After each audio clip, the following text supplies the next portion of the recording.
How to handle these 5 common at the appointment objections. All right, so we're just going to go ahead and get started. These are objections that you'll most likely hear once you have set a listing appointment, you're meeting with the seller. Now, they're probably going to hit you with, are you ready for the first one? You want me to be the agent again on this one, or It doesn't matter. So I'll give you the first one. You know what? 6% is too much. No. 6% is too much? Okay, so common objection you guys get is commissions, right? So there's many ways you can go about it and say, okay, um, first of all, I would say great. So the 6% is the standard commission. I thought the standard was like 4 or 5 because I see everyone charging 5 or 4 and you're charging 6. Okay, now, correct, a lot of people are cutting their commission. Okay, this is one way of going about it, guys. Do you know why a lot of agents are running around and offering a lower commission, Loida? Why? Well, if I come to you as an agent, right, and we have all these things we offer, we do the marketing plan, we do all this stuff, right? If I have no other way of differentiating myself from another agent, what's the only thing I can do?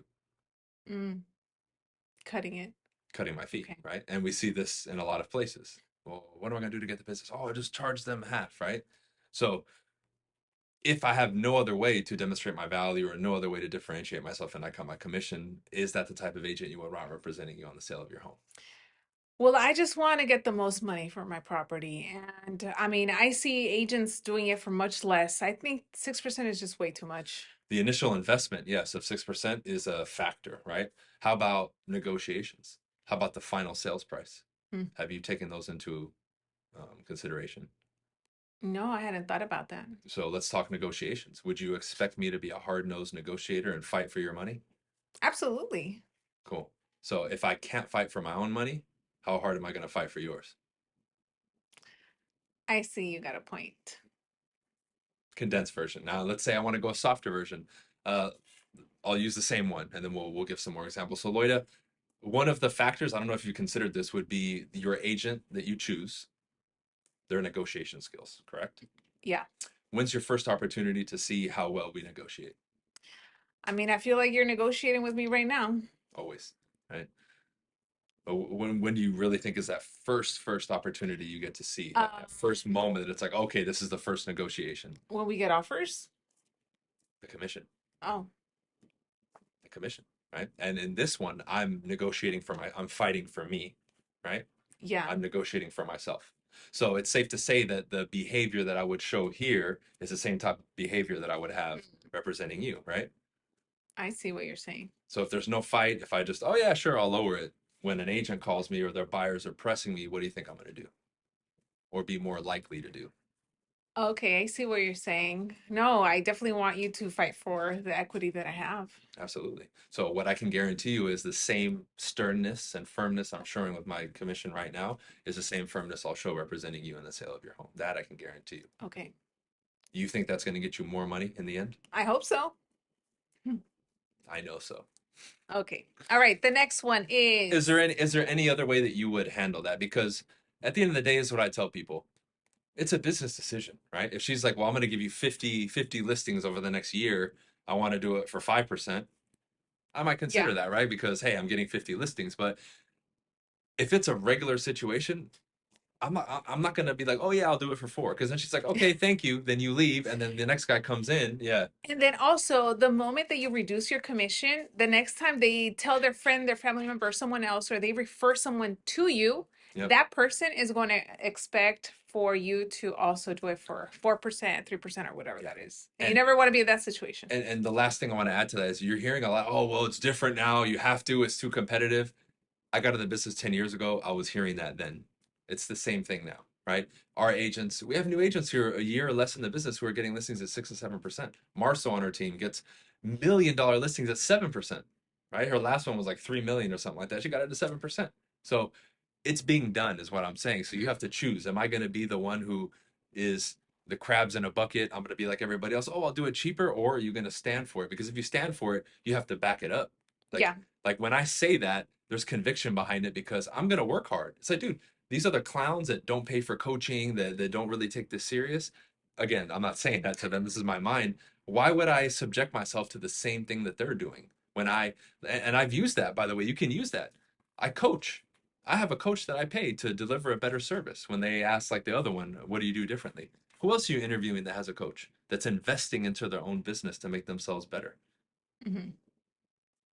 Right? Like you can use that, right? But again, you have to actually be putting in the work. Same thing if we talk, I know we're going off a tangent, but we talk about the price.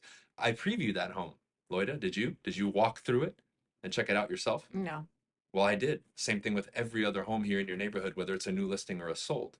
So when I suggest this price based on the market, it's coming from that perspective. I have personally gone, I've personally talked to your neighbors, I've personally seen these homes, right? Yeah. So based on that, would it be safe to say that my estimation of current market value is pretty accurate? Yeah, it sounds like you're out there. Cool. Right. So again, you can't say that unless you do it. But what do we do? Oh, just real quick, I'm gonna print this CMA and I'm gonna it's not gonna work. And then one thing that I also say at the appointment is that I would say something along the lines of like, look, Brian, I don't get paid until I deliver a result. So I have to prove to you that I'm worth what I'm saying, and I have to deliver on every single thing and fight for your equity and negotiate the best price and terms for you. Yep. So right now you're getting me for free. Yeah. I don't get paid until after you, Hmm. you know? And then say, because a FISBO might tell you that. And I would say, well, and just to her point, it's similar to what you said. I would say, well, let's say we go on the market, we find a buyer, we negotiate price and terms that are acceptable to you, and we make it to the closing table. If we get to that point, will I have earned my commission? Yeah, Cool. good one. Yeah. Then I could even say, then Loida, if we get to that point and you think I didn't do a good job, then we can have a conversation about lowering my Yeah, commission because you think I didn't do my job. That I would be open to having. there you go. That's how you can handle that.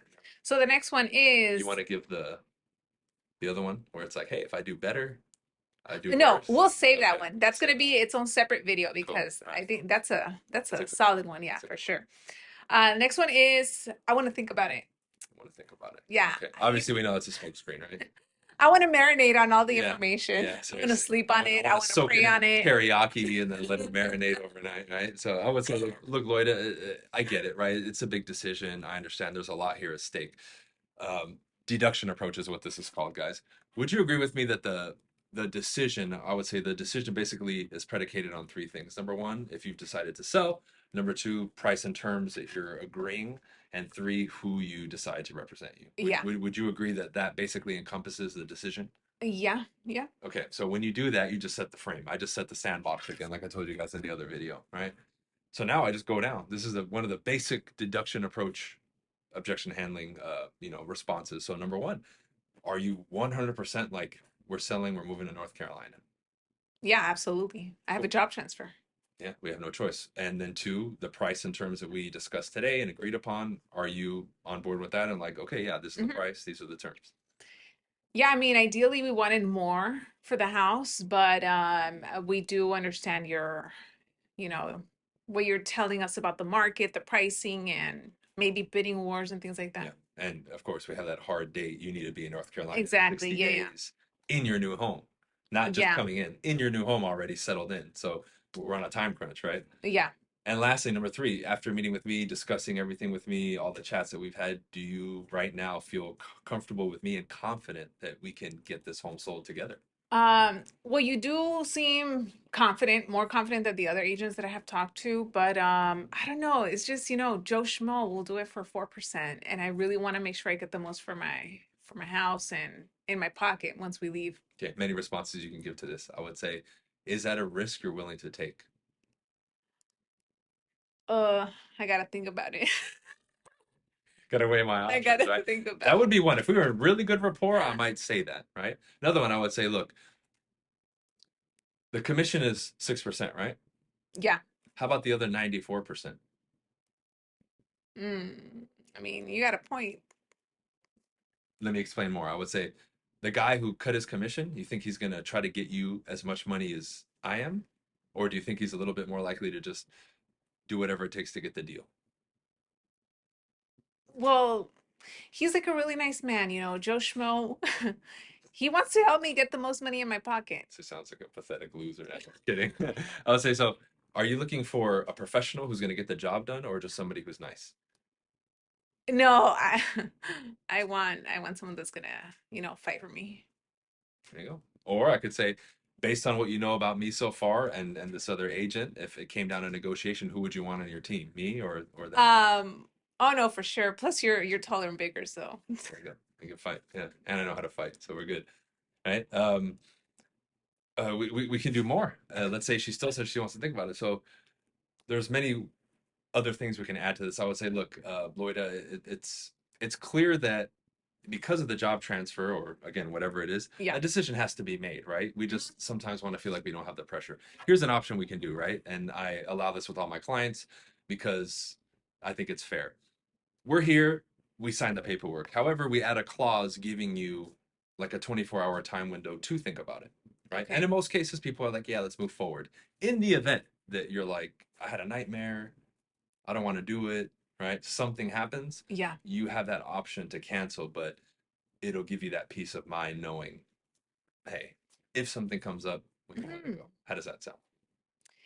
So you mean we would handle the paperwork today, but it's not really effective today? It's pending that trial, 24 hours or whatever you 24 want to set. Typically, hours. I do 24 hours because with people, if they want to Yeah. consult with somebody, that's typically what they do, or they want to sleep on it, right? Um, But then we're ready because then we would have to meet again and take care of the paperwork, and it was inconvenience both of us. I think that could work. Cool. That's another one you guys can do. What if they're like, you know what? No, I don't want to sign off on anything because I'm the type of person I'd rather Okay. read it. Like you're asking me now, and you're not going to sign for sure, and you want me to tell them what they Yes. should do. Yeah. Okay, cool. So let's say, and you guys, again, I always tell my clients, my students, everybody, the team, you're not going to bat 100%. You're not going to get them all right. As much as I would like to sit here and say I've gotten every listing, I haven't, right? So say, look, okay, Loida, what I would like to do is this, fair, right? You're going to meet with people. When's the last person you're meeting with? Tomorrow at 2 o'clock. Okay, so that day, the rest of the day after that meeting, what does it look like? Um, I'm just gonna be home, probably looking over everyone's kind of like marketing plan and comparing apples to apples and hopefully make a decision. Cool. So if that's the case, I would love to set up like another second meeting with you around maybe an hour after that meeting. That way I can be there to answer any final questions that you haven't facilitated the decision, at least from my end, to see if, Mm. what I bring to the table is what you Yeah. want. So, tomorrow at 4 p.m. Good? Yeah, you can check back Cool. with me then. So I'm gonna set an appointment to come back. You always want that as much as possible. And the person who Yeah. won't, you're not gonna get that listing.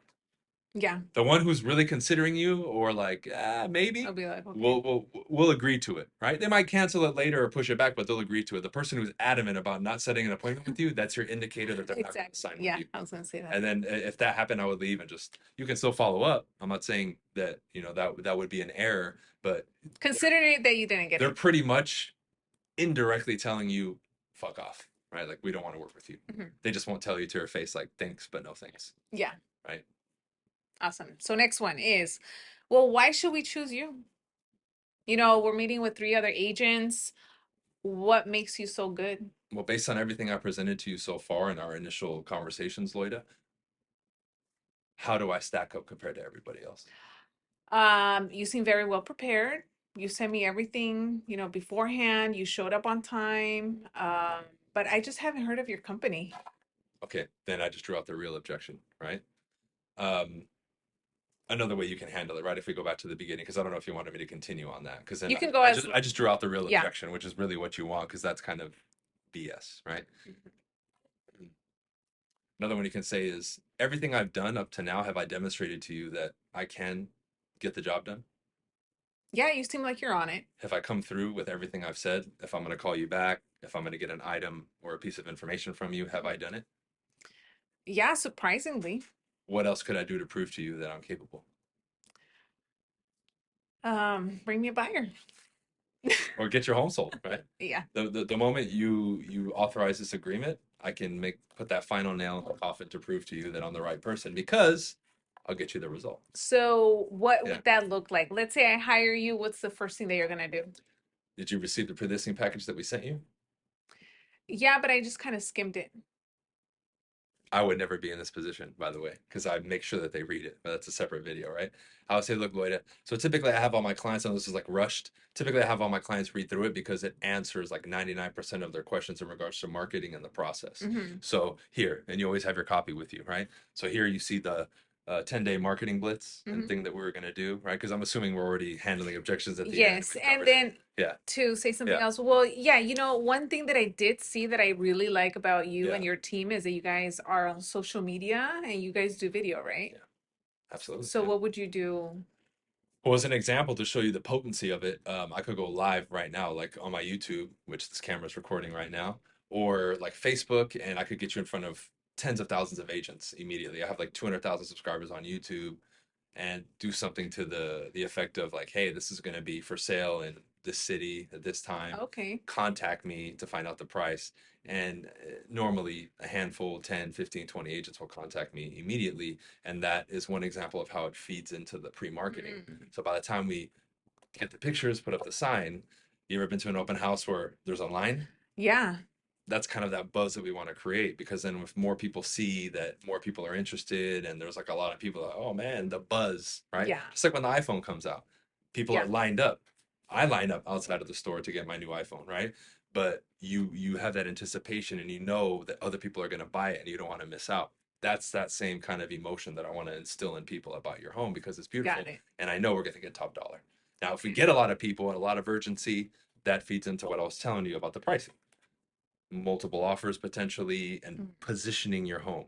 That's what it's about, positioning your home the correct way. position. Okay. Now, for those of you who want more elaborate answers, that's an elaborate answer. I Yeah, never really, very rarely talk that much, but that would be a way of explaining to them in a very relevant example how you can do these things, right? Because really, you have to be able to, when I gave the iPhone example, that, oh, okay, yeah, that makes sense to them. Because if you just talk, they don't get it. You need to use these metaphors and similes and make these comparisons so for them people to can understand. make the connection. Yes. So we Yeah. have two more. You want to make sure you stay tuned for the last one because it's a very common one. Dang, I need to get paid for overtime over here. So Shit. the next one is, we're just gonna go for sell by owner. I go Fizbo. Yeah, Okay. because agents, you guys suck. I mean, you guys don't Yeah. do, you get paid for nothing. I'm just gonna go for sell by owner. Here's one that you can do. What if we created and did a competition, Loida? What do you mean? What if I allowed you to attempt to go Fizbo, yet simultaneously I listed it, and the winner would take it all? You sell it on your own. You owe me nothing. I, in fact, bring you a buyer at good terms, good price. We successfully negotiate the offer. We get a closing. Then I earn my commission. How does that sound? Wow, that sounds enticing. I mean, no one else has said that to me. You guys can do that. You would just have to set it up contractually, right? Okay. Same thing with like a FISBO. If they're really adamant about this one buyer they're waiting for, put an exception in or a clause in your contract saying if this buyer buys it, they don't owe you commission. Because the odds of that happening are what? Like winning in So, Vegas, right? Yeah, it's crazy. That would be one way of doing it. Another one I would say, look, Loida, have you thought that all the way through? Or is it almost like out of frustration you want to do it? I'm just frustrated. The last agent didn't do a good job. Now I'm getting a whole bunch of calls from agents, and I don't know. I think I'm just gonna do it myself. Cool. Let's do this then. We met. You like what I have to say, and, Yeah. and it sounds good to you, at least in theory, right? You don't know if I can get the result yet, but you seem confident in me that I can get the job done, and you would give me that shot. It sounds like, right? Yeah. Okay. So let's do this. You were on the market with the last agent for 6 months. How much? I don't think I need that much time to prove to you that I can get this home sold and show you the activity that you've been looking for. Why don't we do this? Why don't we set up here in the contract that we do an assessment after X amount of time that you can designate, that if at that point you're not satisfied, that gives you an out from the contract and you can just wipe your hands clean and go FISBO. Wow. I mean, everything that you're saying sounds pretty good. I know. Right? Cool. So right there. Yeah. So like me, right, in this market, I would say 30 days. I believe that before 30 30 days, days. but 30 days for sure. Let's say something catastrophic happens. I believe in 30 days with this price and this strategy.